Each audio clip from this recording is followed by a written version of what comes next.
have the recording starting. Okay. It's all yours. All good?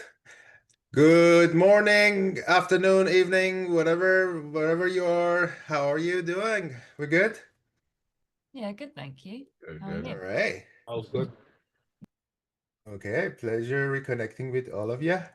And yeah, so as Rick mentioned, this is I don't have prepared content, so this is gonna be completely we're gonna wing it, and it's gonna be completely interactive. And it's more like you tell me what you want to hear. But I'll just preamble it by briefly going through the node sale for Functionland. So as you know, Functionland is a one of the original Deepin plays. So we made this smart server device, and we had to somehow distribute a physical device to users. So when we say node sale today, I'm specifically talking about hardware distribution, essentially. Um, the story of Functionland went like we had the it's very interesting.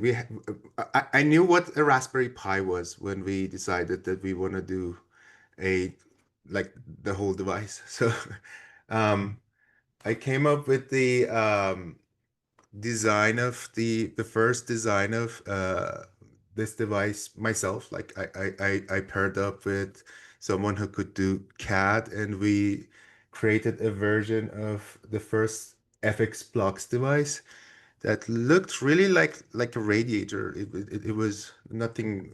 It didn't look really good. It was really bad. um, and then for making of it and for getting to the crowdfunding stage, we actually made an empty box. So it was like an aluminum shell.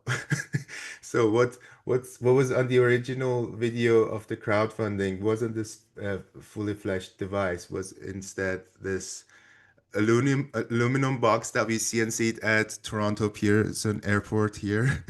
And we just then had like a video shoot with a couple of actors that created the device. But it speaks to an important factor about the like node pre-sales, that you don't have to wait for it. You can like show an empty box and then like build an entirely different thing if you're like a year away from the actual delivery of the device.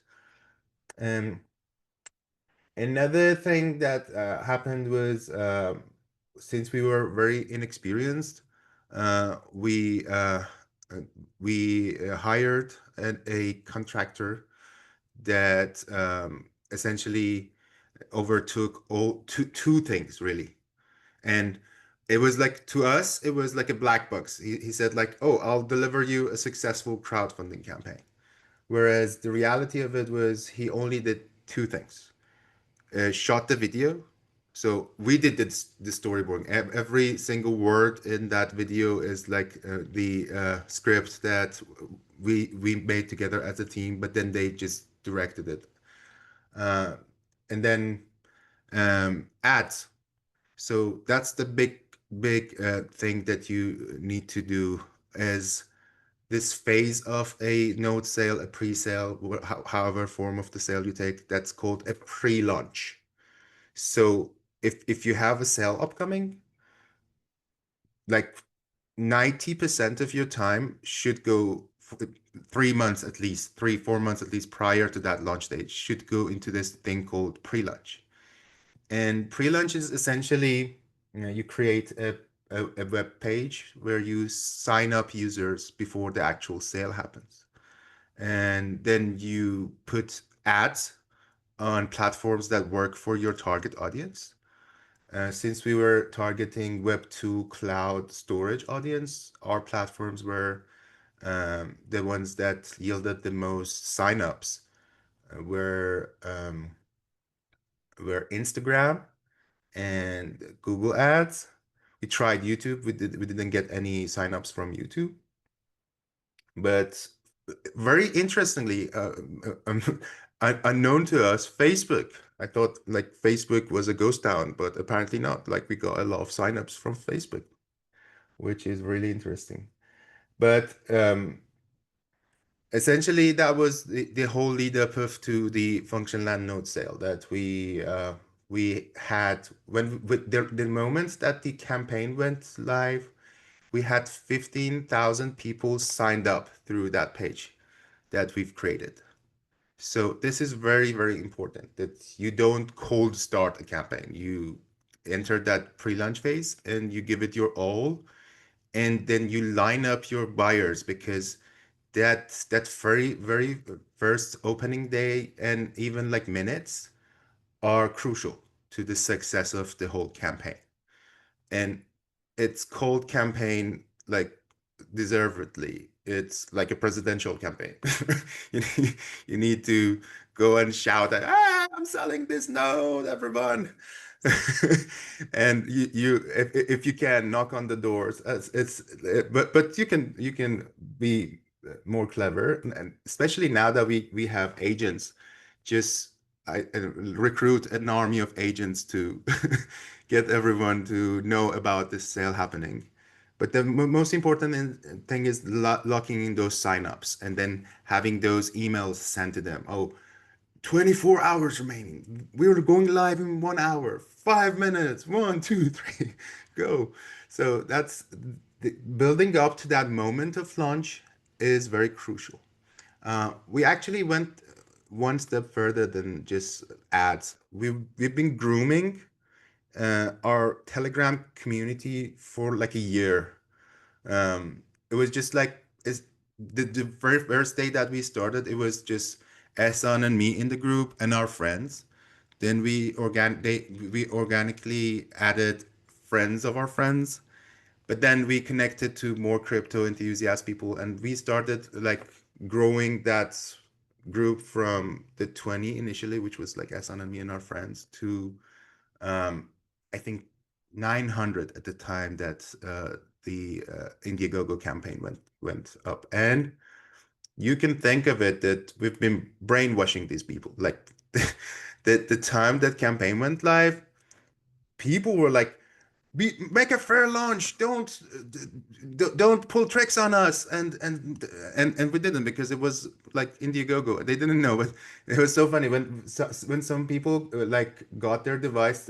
They said like, "Oh, this was so professional. Thank you so much for putting this platform together." So apparently we put Indiegogo together. Yes, Frankie. This is super interesting and actually very relevant for Kevin and I. When you say that you got like 15,000 people to sign up, what did sign up mean? Like, what were these people signing up to? Were they like committed to buying a node, or was it just committed to being updated about the sale? Great question. We just got emails. So we had this page, prelaunch.function.fx.land, which is like our website. And it was just an email field that we got 15K emails. Gotcha. But other successful launches do I've seen that do it differently. So for example, if they have like a device that's like $1,000, they'll ask for the user to like put down $100 because and with like 100% refund, like they will say, oh, don't worry about it, this is like we're going to make it risk free for you. Put down 100 to keep your place in the line, right? And then they give them like if they're using a platform like Indiegogo or Kickstarter, they make a special promo code for them that's like a secret code, and they only distribute it to people who put down that prepayment. And this helps a lot because like the barrier of putting down $100 is much less than 1,000. And when you give them that guarantee that this is 100% refundable, it just makes it. And then when someone's like 10% committed, it's much easier to get them especially with the hype around the launch date, to get them. Oh, I'm already in. Let me just click buy, right? So did that answer your question, Frank? Yes, that really helped. And because you alluded to this already in terms of how you spent the budget that you had on this crowdfunding campaign. But my fear is that crowdfunding is really expensive. So I don't know what your experience was in terms of the amount of money to put towards this, but I think ads can sometimes be a little bit scary. They are. They add up quickly. That's why they're called ads. Yeah, Um, exactly. no, but the thing is, it's easy to spend a lot on it if you trust one of these crowdfunding shops. Okay. So, and that's what we did. We were inexperienced, and they charged us. I will give you the exact number. We got an investment from Outlier for 50K back then. That was the deal, and we gave it all to this crowdfunding shop. Got you. Like in one take. It was like, hey, thank you, bye. And I'd say the actual cost that went to the ads from that 50K was 20K. So 30K of it we were charged for a video that we could have made for 2K. Yeah. Ourselves, because essentially we did everything ourselves. We just had to pay like actors and stuff, which we could do for cheaper in Canada. They were in LA, so we got Hollywood actors. We didn't know. We were just being robbed. So Yeah. And so did my you point is do it yourself, and then you have the control. When you do it yourself, you can decide my ad budget is 5K. So this is my strategy for spending this 5K. Whereas if you go to a shop, they'll tell you whatever. Yeah. Okay. No, that's good. Thank you very much for that. This was great. Frankie, thank you so much. Please, guys, feel free to interrupt, like mid-sentence. I don't mind. And just let's keep this as a two-way communication. So yeah. So yeah. Yeah, that's perfect. Let's do this for forever until others start to also join the party. Yeah.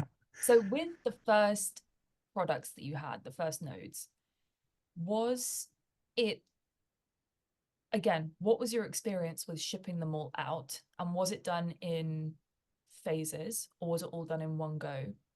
And from the user's perspective, did you gather feedback about what the process was of purchasing and then onboarding the device, however that looked? And how did you gather that feedback from them? Absolutely. And this is going to be the worst case scenario example, because we entered into production of the units mid-COVID, and we faced the biggest chip shortage in the history of hardware. So the first design that we had, that was Raspberry Pi, gave us a middle finger, and they said, there are no Raspberry Pis for you anymore. So go figure. So here's what happened.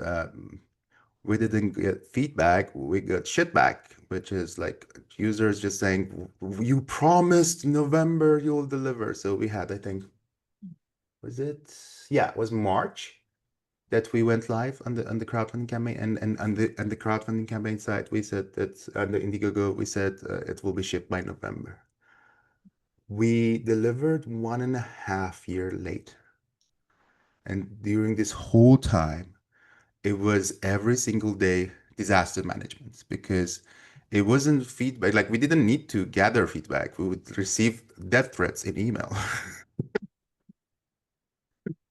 Oh, crypto scammers!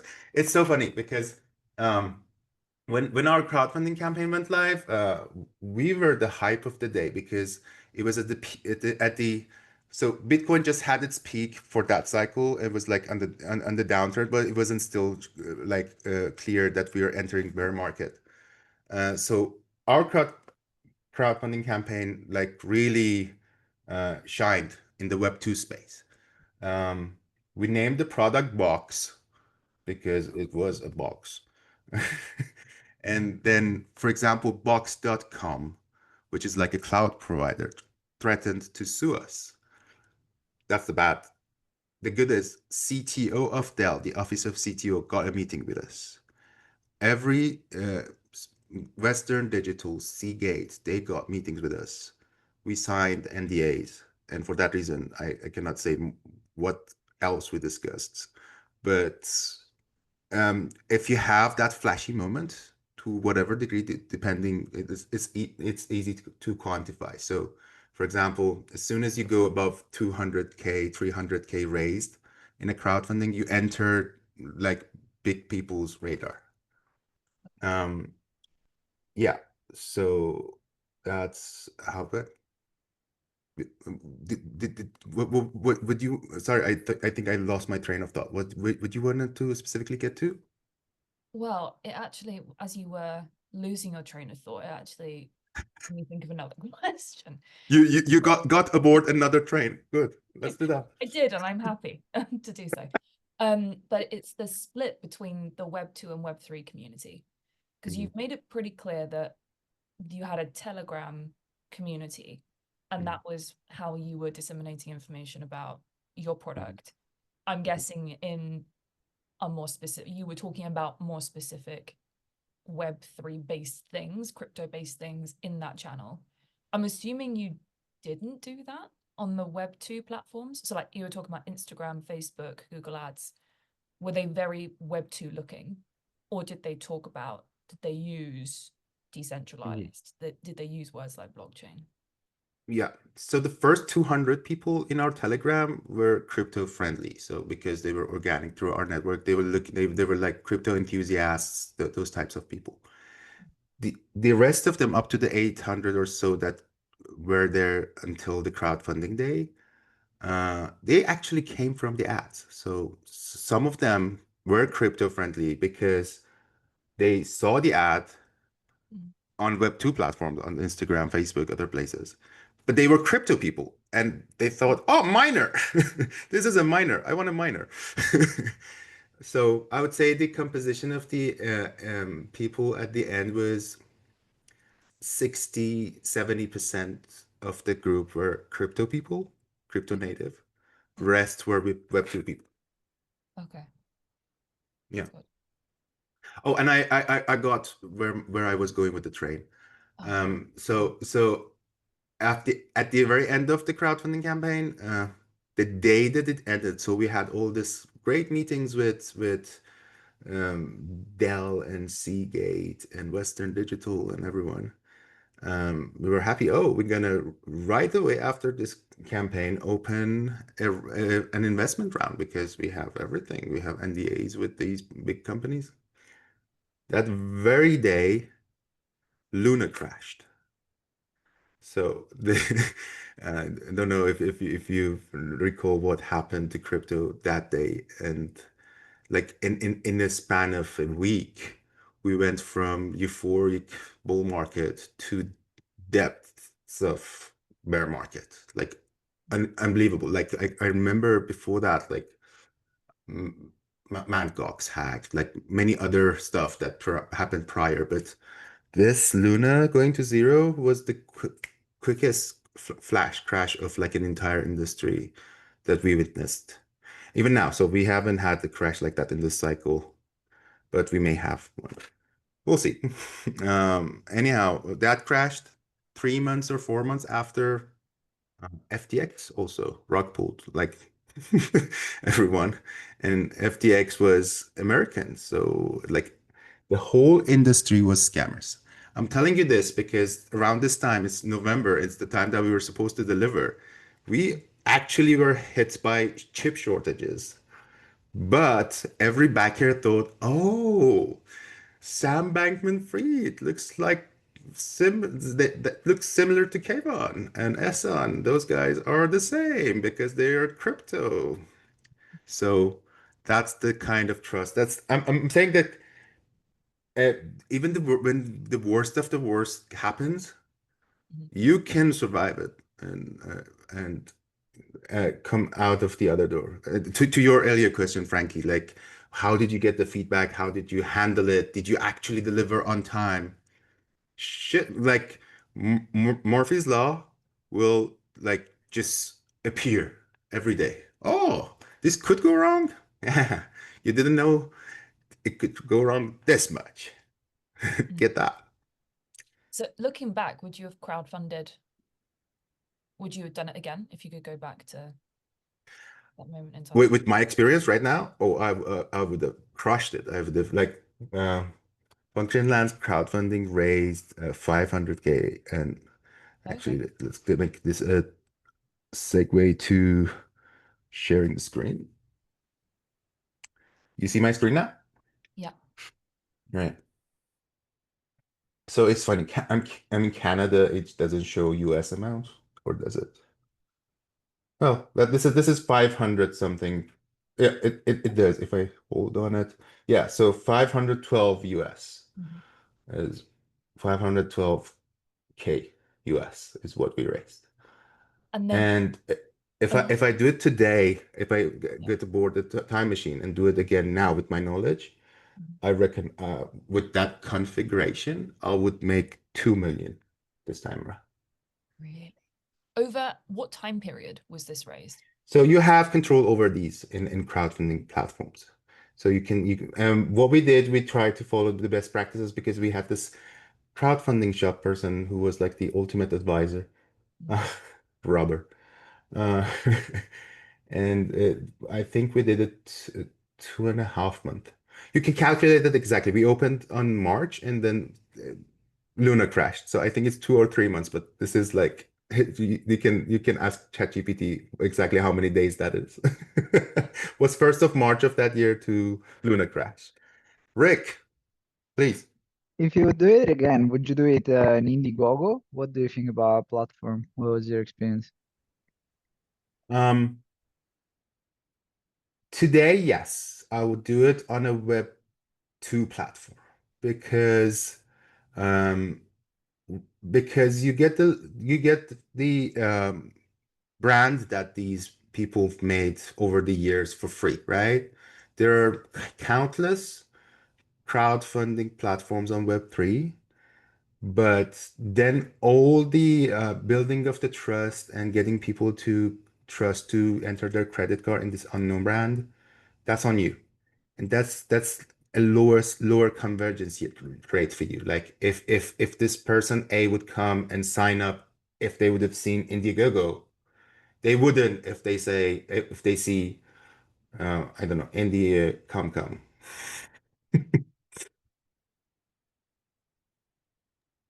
I never had experience with crowdfunding. I had some experience with product hunt. Sometimes I feel like product hunt maybe it's more concentrated in terms of the campaign, so I understand all the dynamics, the crazy thing going around with the campaign. But I feel like Yeah. the how's it called, the agencies, it's a bit of pay to play sort of thing, at least on product hunt. That was my experience. Maybe on crowdfunding it's much more difficult compared to product hunt to Yeah. thrive because there is the financials there. But I don't know, how do you feel the agencies impact much? You're absolutely right that it's the same mechanics of how to thrive in product hunt and something like Indiegogo or Kickstarter. You actually want to go for Kickstarter. Kickstarter didn't let us in because we were crypto. But then the action of the user is different. So product hunt, they go there to hunt you, but they are not going to put on their credit card. And there's a link to your website that then you are selling them something. That extra hop, if your purpose is to show up in a TechCrunch article tomorrow, product hunt is the way. If you want to sell, crowdfunding is the way, like Indiegogo and Kickstarter. Kevin, and then Montel. Hey, thanks.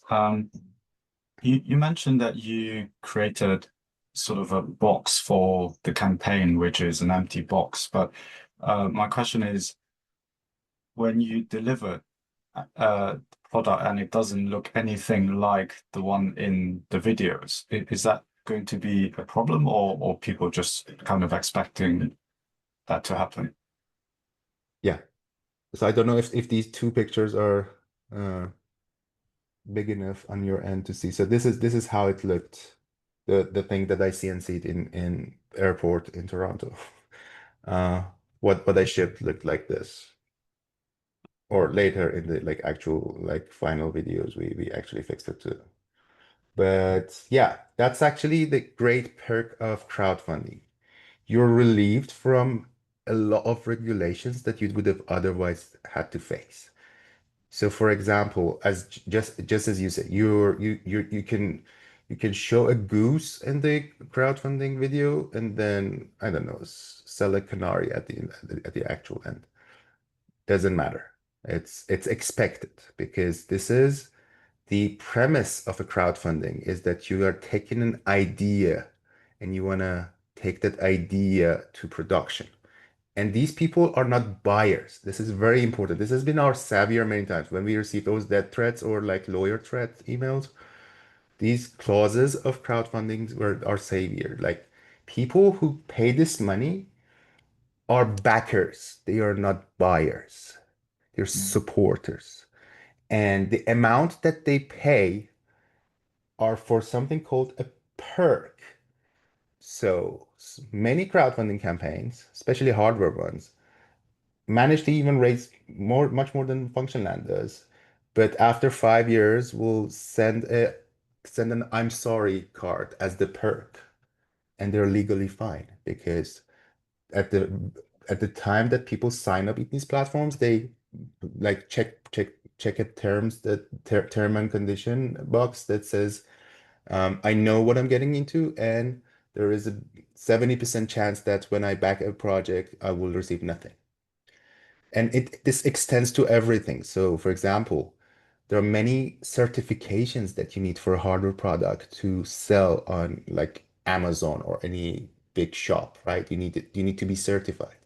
You don't need those for a crowdfunded device because it's like you're gifting them, right? So they're gifting you the amount that this perk says, right? That's a gift that they give to you, and then you reciprocate with the gift of whatever you want to say. So these relaxed terms of crowdfunding are lifesaver for these types of situations. Did that answer your question, Great, Kevin? thank you. Yes, yeah. Gontao, please go ahead. Hey, Sorry, hi. did I pronounce your name right? Yeah, I'm perfectly fine. It's absolutely Cool. fine. So do I understand that when you say backers, are they the investors, right? In crowdfunding, especially because we also did a crowdfunding on Republic. We had around 280, but primarily we raised it for all our brand ambassadors who were actually the sport athletes, and they wanted to be part of our organization and wanted to invest. And it was very difficult, just to give as an individual investor. So we raised it over, Sure. Crowdfunding platform, Republic, for them as an opportunity. Yeah, so it depends. So it depends what terms and conditions the users of that platform check when they sign up, right? If the expectation that the platform sets is that you're investor, and these words matter a lot. If I think like investor is a binding term in my book, right? It implies return on investment. Whereas somewhere on Indiegogo is all loose, like you're just risking it.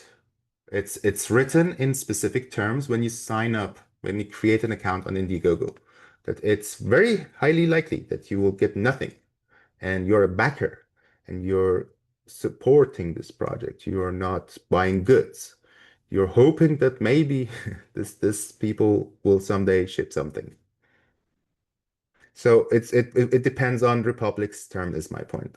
So if the wording there is investor, in fact investor, then that's what they can go by. But that's what users can actually take into effect if they pursue forceful methods. Understood. So then there is no commitment from your end to return or give anything. And I think, as you mentioned, is a time span of 4 or 5 years. In fact.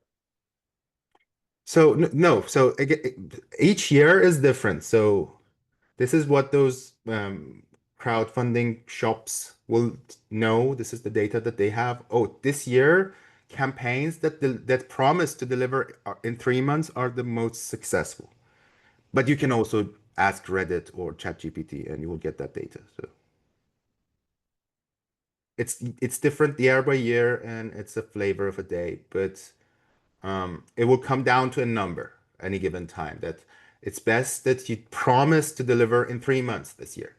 But in reality, you can deliver 5 years later. Frankie. But then, I'm sorry, Frankie. I'm just shooting out again the question. I know you have raised No that. worries.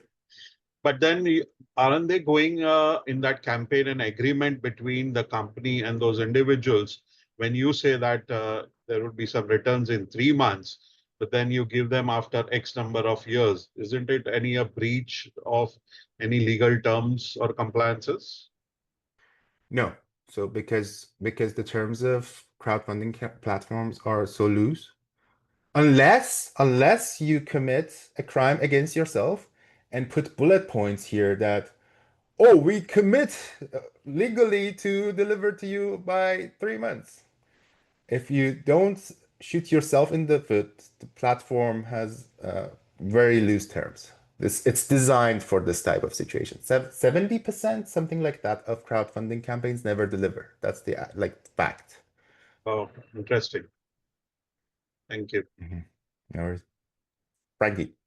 I imagine, and we talk a lot about traction in pitching. Mm-hmm. I imagine this was quite a useful metric for traction, but how was it received by investors when you spoke to them after this crowdfunding? You ask all the good questions because they are pains in my memory book. So this is like ace of spades in any like hardware founder's dream. Like this is still to this day I flex with this when I meet other hardware founders. Oh, I had an Indiegogo that sold 500,000. And that they instantly respect me. But uh, but the thing is, um, investors are, well, first of all, they agreed perfectly that this is a proof of product market fit. So check that box.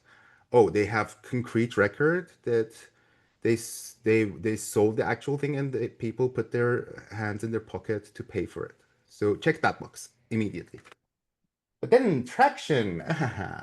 I'm an investor and I've studied finance and MBA, so I have some tricks up my sleeve. So you know what? This crowdfunding campaign is cool and all, but it's a data point. It's not a graph. You need to show a constant hockey stick of growth to call it traction. This is a point. So, yeah, didn't work that.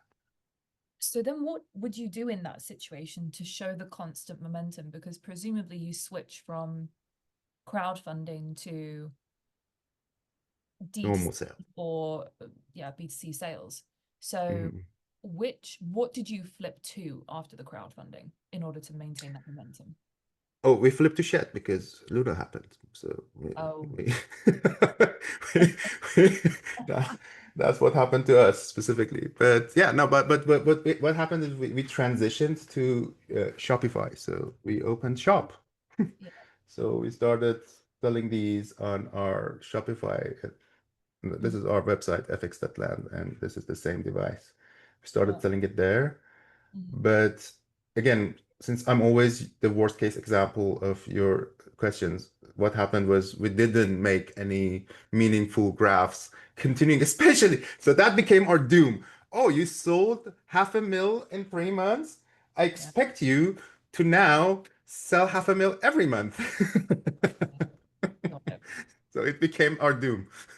So if you were to go back and do that part again and crisis removed from the situation, what would the plan have looked like? Not to continue selling 500,000 every 3 months, but in terms of, I don't know, keeping some kind of stickiness, I guess, or Yeah. maintaining your presence in front of consumers. That's a perfect follow-up.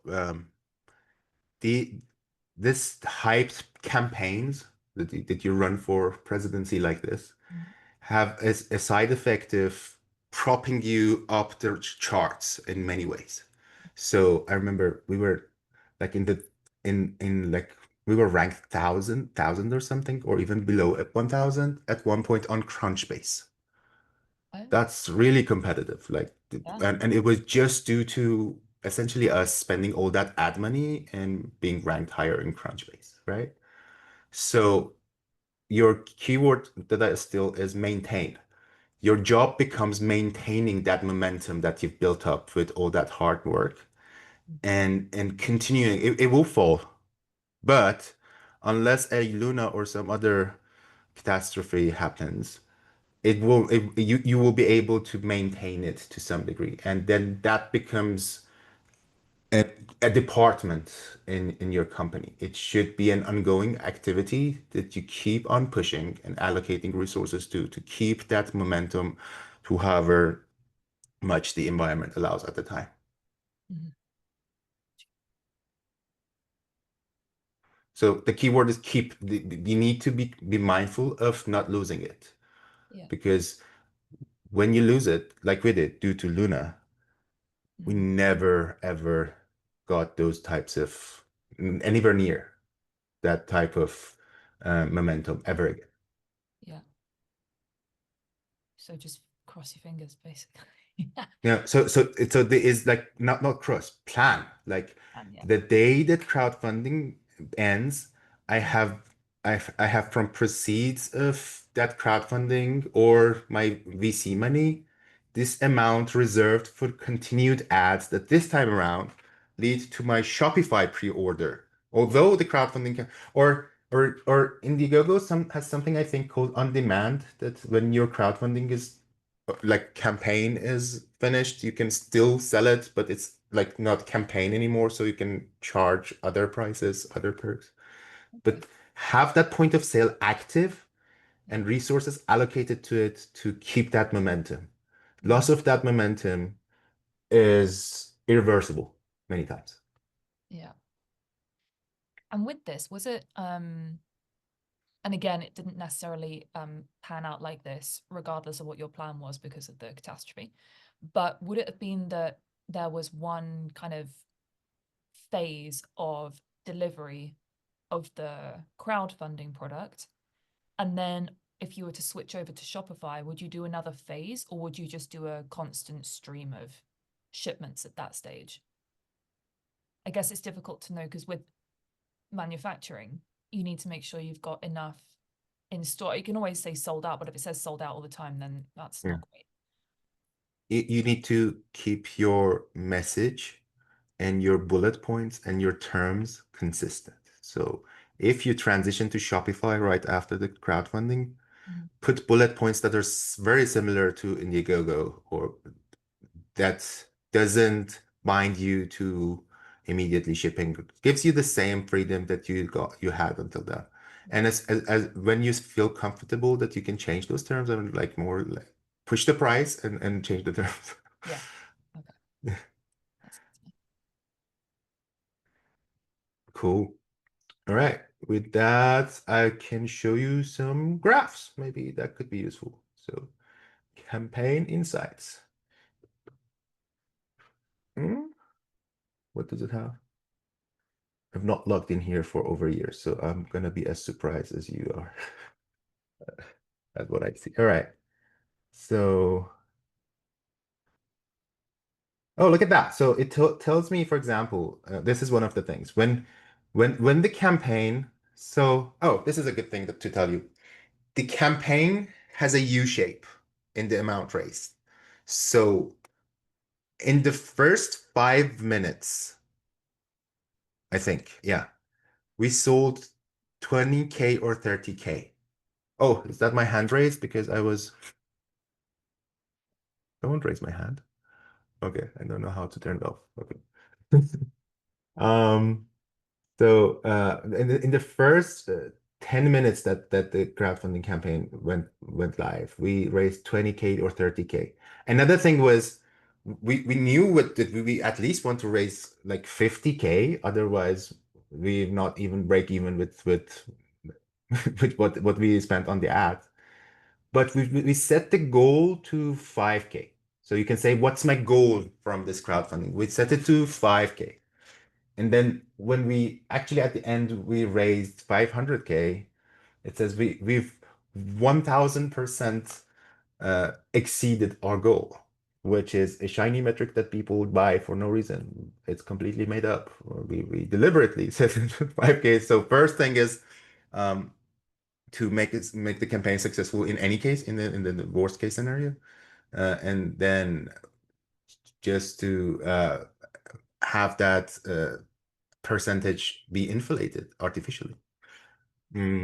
So yeah, but first 10 minutes we sold 20K. First 3-4 days we sold 100K. Then like small, like every day after was like 2 devices sold, so that's like $1,000, right? And until the very last 4 days, again we played our card of like we have that 50K people who put in their emails. Oh, the campaign is ending. You only have 1 week left. You only have 5, 3, 2, 1. So that's the U shape. So I would say from this 500K, 350K came from first and last week. That's the U shape. Yeah.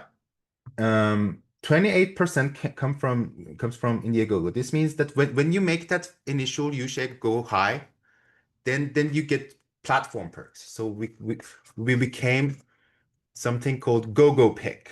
This is something that Indiegogo has, that if your campaign shines on the first day, they put you in the GoGo Pick. We were the first listing on the front page of Indiegogo on day 2. That helped.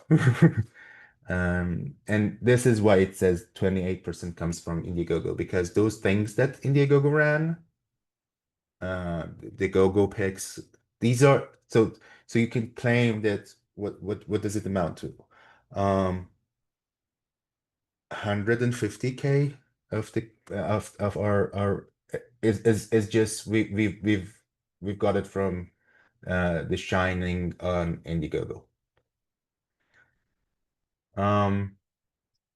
What else do we have here in terms of stats? This is exactly, I think, oh, we have the campaign here. So you see, this is perfect. Can I zoom better? So we started at apparently March 30th, so end of March, and then we ended at July. So this is the time. So this is how, and this is the U shape that I'm talking about. I know it's small, but let me see if I don't be responsive. Okay, it is very stupid.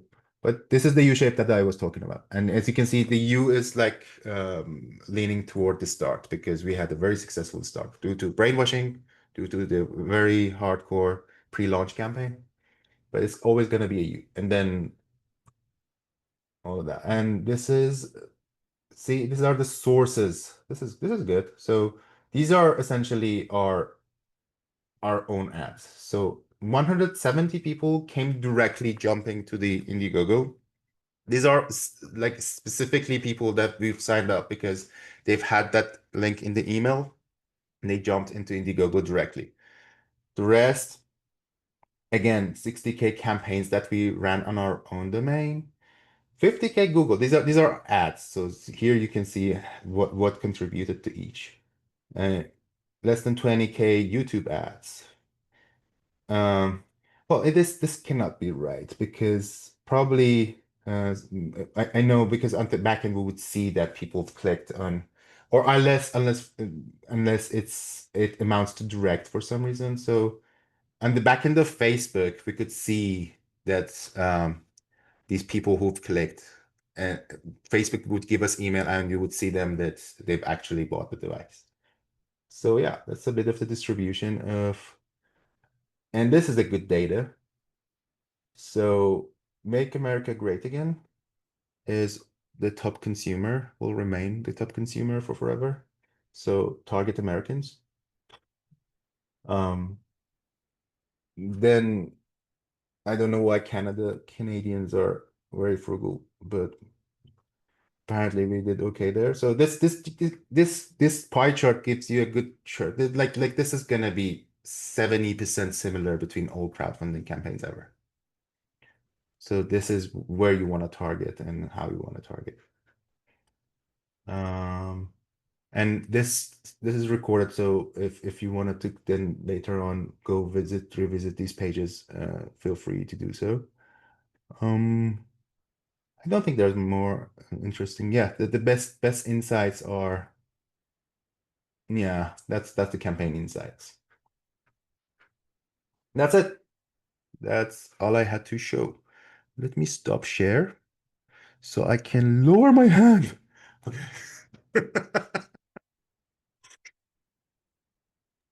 That was All right. super helpful. That was super Okay. helpful. And if and when Kevin and I ever do this, you will be our campaign manager. much less than 30K. Sure. I think it would be really helpful just to it's like the pre-launch stuff and how long that, like how much time you should dedicate to that, and then if it's like 2.5 months of actively raising on the Kickstarter At least. campaign, at least. Oh, no, sorry. I thought you were meaning pre-launch. Pre-launch at least 3 months. Yeah, But yeah. Yeah, and it's like how to, and as you were saying, it was like a lot of word of mouth on things like Telegram. But it's like 3 months there, 2.5 months raising, for example, and then what does the plan look like afterwards? As you say, to continue that momentum, because that is the kicker. You build up all this enthusiasm and momentum, and then it can just drop. So yeah, it would be great if we could share like a 12-month plan maybe with you. Absolutely. Yeah. Critique it. So and at this very moment, start your brainwashing campaign. So yeah, onboard your friends and then start networking, and because that's free. Yeah, and how so how did you brainwash people? Was it just sending them updates every now and again? What did it look like? Chatting with them daily. So and being honest and being like authentic. So we didn't. I'm saying brainwashing, but brainwashing in a good way. So we weren't lying. We were like the things that we believed in, and like this to the specifics. Like, we're gonna make this device with Raspberry Pi. This is our plan. Everything that we knew and everything that we didn't know, we would share with the community. So that's the community building side of it. And then with that authenticity and that constant barrage of messages that you send to these first your close friends and then essentially fans that you make along the way, and this community that you slowly build up, you create word of mouth. Those authentic messages that you send daily, I emphasize, you do this daily, then start to have a ripple effect and take a life of their own. Yeah. And have you maintained the community ever since? Yes, to this day. Yeah. Okay. Yeah. Have you aggregated the community, or does it still exist in like Web 2, Web 3 silos? In 10 different places. It's Really? Discord, it's Telegram, it's Instagram comments, everywhere. And you want to identify the core two places that people are, the masses of your community are there, and personally as founders be present there. Even if you want to, if you have busy times, like at least like send something once a week. This is done to, like this doesn't relate to your scale. Like, I see Ben Gortzel does this in Singularity Net with 170K people in Telegram. At least once a week he says, "Sorry guys, I'm busy. I don't know what I'm doing, but hi, bye." That takes the pressure off. Thank you. That's great. Awesome. Thanks so much, Kevin.